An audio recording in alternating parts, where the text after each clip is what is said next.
ఫిబ్రవరి నెలలో కుంభరాశి వారికి ఏ విధంగా ఉండబోతుంది, మరి వీరికి ప్రతికూల అనుకూల పరిస్థితులు ఏమిటి, పరిహారాలు ఏమిటి, ఏ దేవీ దేవత ఆరాధన చేసుకున్నట్లయితే వీరికి బాగుగా ఉంటుంది అనేటువంటి విషయాలు ఈ వీడియోలో తెలుసుకుందాం. ధనిష్ఠ నక్షత్రం 3-4 పాదములు, శతభిష నక్షత్రం 1, 2, 3, 4 పాదములు, పూర్వభాద్ర నక్షత్రము 1, 2, 3 పాదముల వారు కలిసి కుంభరాశి వారు అవుతున్నారు.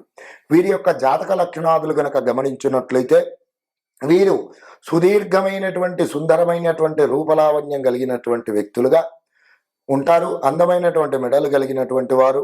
అలాగే కొన్ని సంవత్సరాలు ధన సంపత్తోను, కొన్ని సంవత్సరాలు దారిద్ర్యం అనుభవించేటువంటి సమస్యలు అనేటువంటివి వస్తూ ఉంటాయి. వీరికి పుణ్యక్షేత్రములు, గార్డెన్స్, బృందావనములు, వివిధంగా ప్రకృతిని ఎక్కువగా ఆస్వాదించేటువంటి వారు, మంచి స్నేహశీలి, బంధుప్రియుడు, సాధు సత్పురులతో గొప్ప గొప్ప పేరున్న వ్యక్తులతో మంచి పరిచయాలు ఉంటాయి. ఆధ్యాత్మిక వేత్తలుగా ఉంటారు. అలాగే ఏ పైన చేయాలని చెప్పి చూసుకున్నట్లయితే అతి దీర్ఘంగా ఆలోచించి చేస్తారు. దీర్ఘంగా ఆలోచించేటువంటి స్వభావం కలిగినటువంటి వారు. అలాగే మంచి ప్రణాళిక బద్ధంగా నిర్ణయాలు అనేటువంటివి తీసుకుంటారు. కార్యక్రమాల విషయాలలో, పనుల విషయాలలో. ఇవి వీరి యొక్క జాతక లక్షణాదులు. వీరికి కుంభరాశి వారికి మరి ఈ ఫిబ్రవరి నెలలో వచ్చే ప్రతికూల పరిస్థితులు ఏమిటి, అనుకూల పరిస్థితుల విషయానికి గనక వచ్చినట్లయితే ముఖ్యంగా ఆరోగ్య విషయాలలో సమస్యలు అనేటువంటివి ఎదురవుతూ ఉంటాయి. అలాగే పనులలో జాప్యం అనేటువంటిది ఎక్కువగా జరిగే సూచనలు ఉన్నాయి. మరి అపకీర్తి, అలాగే భార్య పుత్రాదులతో విరోధాలు, గొడవలు, వివాదాలకు దారితీసేటువంటి పరిస్థితులు అనేటువంటిది ఏర్పడము, అలాగే మిత్రులతో విరోధము, ఆర్థికపరమైనటువంటి విషయాలలో నష్టం అనేటువంటిది వాటిల్లడము జరిగే సూచనలు గోచరిస్తున్నాయి. అలాగే ఇక ఉద్యోగం చేసేవారు ఎవరైతే ఉన్నారో వారికి మంచి ఉద్యోగం లభించినప్పటికీ కూడా తీవ్రమైనటువంటి పని ఒత్తిడి కలగడము, పై స్థాయి అధికారుల నుండి పని ఒత్తిడి ఎక్కువగా ఉండడం, పై స్థాయి నుండి అధికారుల నుండి కొద్దిపాటి విమర్శలు దారితీసేటువంటి పరిస్థితులు ఏర్పడము, వాటి పూర్వకంగా మనస్తాపం అనేటువంటి చెందడం, ఇవి జరిగే సూచనలు ఉన్నాయి.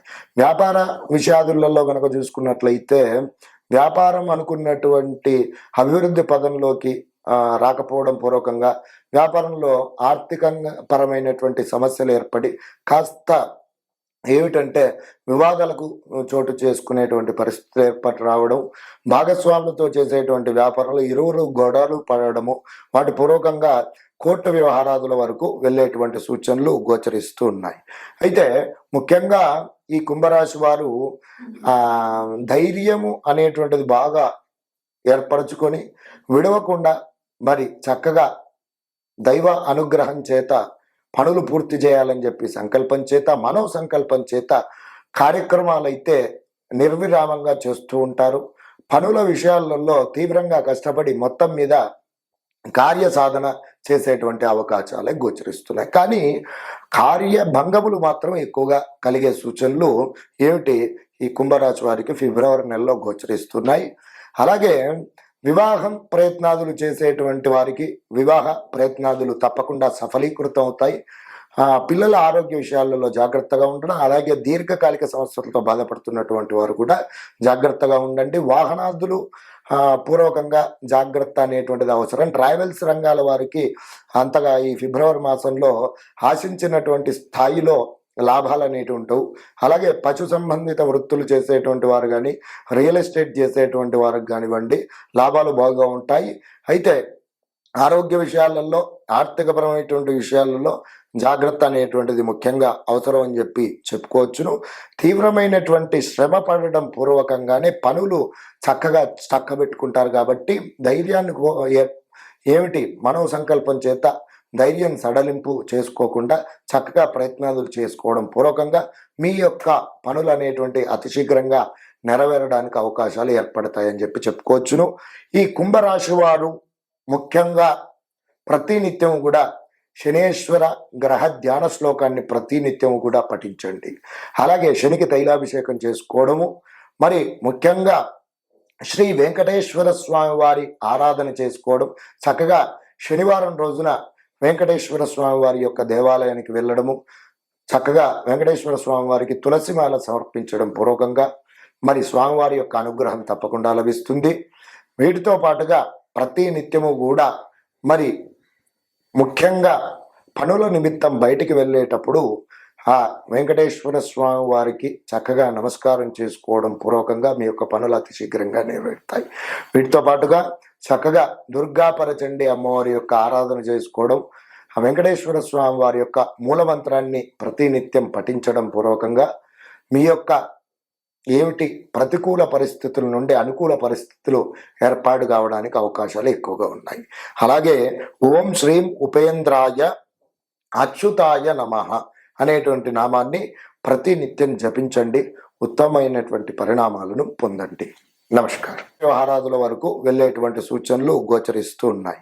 అయితే ముఖ్యంగా ఈ కుంభరాశి వారు ధైర్యము అనేటువంటిది బాగా ఏర్పరచుకొని విడవకుండా మరి చక్కగా దైవ అనుగ్రహం చేత పనులు పూర్తి చేయాలని చెప్పి సంకల్పం చేత, మనో సంకల్పం చేత కార్యక్రమాలైతే నిర్విరామంగా చేస్తూ ఉంటారు. పనుల విషయాలలో తీవ్రంగా కష్టపడి మొత్తం మీద కార్య సాధన చేసేటువంటి అవకాశాలే గోచరిస్తున్నాయి. కానీ కార్యభంగములు మాత్రం ఎక్కువగా కలిగే సూచనలు ఈ కుంభరాశి వారికి ఫిబ్రవరి నెలలో గోచరిస్తున్నాయి. అలాగే వివాహం ప్రయత్నాదులు చేసేటువంటి వారికి వివాహ ప్రయత్నాదులు తప్పకుండా సఫలీకృతం అవుతాయి. పిల్లల ఆరోగ్య విషయాలలో జాగ్రత్తగా ఉండడం, అలాగే దీర్ఘకాలిక సమస్యలతో బాధపడుతున్నటువంటి వారు కూడా జాగ్రత్తగా ఉండండి. వాహనాదులు పూర్వకంగా జాగ్రత్త అనేటువంటిది అవసరం. ట్రావెల్స్ రంగాల వారికి అంతగా ఈ ఫిబ్రవరి మాసంలో ఆశించినటువంటి స్థాయిలో లాభాలు అనేవి ఉంటావు. అలాగే పశు సంబంధిత వృత్తులు చేసేటువంటి వారు కానీ, రియల్ ఎస్టేట్ చేసేటువంటి వారికి కానివ్వండి, లాభాలు బాగా ఉంటాయి. అయితే ఆరోగ్య విషయాలలో, ఆర్థికపరమైనటువంటి విషయాలలో జాగ్రత్త అనేటువంటిది ముఖ్యంగా అవసరం అని చెప్పి చెప్పుకోవచ్చును. తీవ్రమైనటువంటి శ్రమ పడడం పూర్వకంగానే పనులు చక్కగా చక్కబెట్టుకుంటారు కాబట్టి ధైర్యాన్ని మనో సంకల్పం చేత ధైర్యం సడలింపు చేసుకోకుండా చక్కగా ప్రయత్నాలు చేసుకోవడం పూర్వకంగా మీ యొక్క పనులు అనేటువంటి అతి శీఘ్రంగా నెరవేరడానికి అవకాశాలు ఏర్పడతాయని చెప్పి చెప్పుకోవచ్చును. ఈ కుంభరాశి వారు ముఖ్యంగా ప్రతినిత్యం కూడా శనేశ్వర గ్రహ ధ్యాన శ్లోకాన్ని ప్రతినిత్యం కూడా పఠించండి. అలాగే శనికి తైలాభిషేకం చేసుకోవడము, మరి ముఖ్యంగా శ్రీ వెంకటేశ్వర స్వామి వారి ఆరాధన చేసుకోవడం, చక్కగా శనివారం రోజున వెంకటేశ్వర స్వామి వారి యొక్క దేవాలయానికి వెళ్ళడము, చక్కగా వెంకటేశ్వర స్వామి వారికి తులసిమాల సమర్పించడం పూర్వకంగా మరి స్వామివారి యొక్క అనుగ్రహం తప్పకుండా లభిస్తుంది. వీటితో పాటుగా ప్రతి నిత్యము కూడా మరి ముఖ్యంగా పనుల నిమిత్తం బయటికి వెళ్ళేటప్పుడు ఆ వెంకటేశ్వర స్వామి వారికి చక్కగా నమస్కారం చేసుకోవడం పూర్వకంగా మీ యొక్క పనులు అతి శీఘ్రంగా నెరవేరుతాయి. వీటితో పాటుగా చక్కగా దుర్గాపరచండి అమ్మవారి యొక్క ఆరాధన చేసుకోవడం, ఆ వెంకటేశ్వర స్వామి వారి యొక్క మూలమంత్రాన్ని ప్రతినిత్యం పఠించడం పూర్వకంగా మీ యొక్క ప్రతికూల పరిస్థితుల నుండి అనుకూల పరిస్థితులు ఏర్పాటు కావడానికి అవకాశాలు ఎక్కువగా ఉన్నాయి. అలాగే ఓం శ్రీం ఉపేంద్రాయ అచ్యుతాయ నమః అనేటువంటి నామాన్ని ప్రతినిత్యం జపించండి, ఉత్తమమైనటువంటి పరిణామాలను పొందండి. నమస్కారం.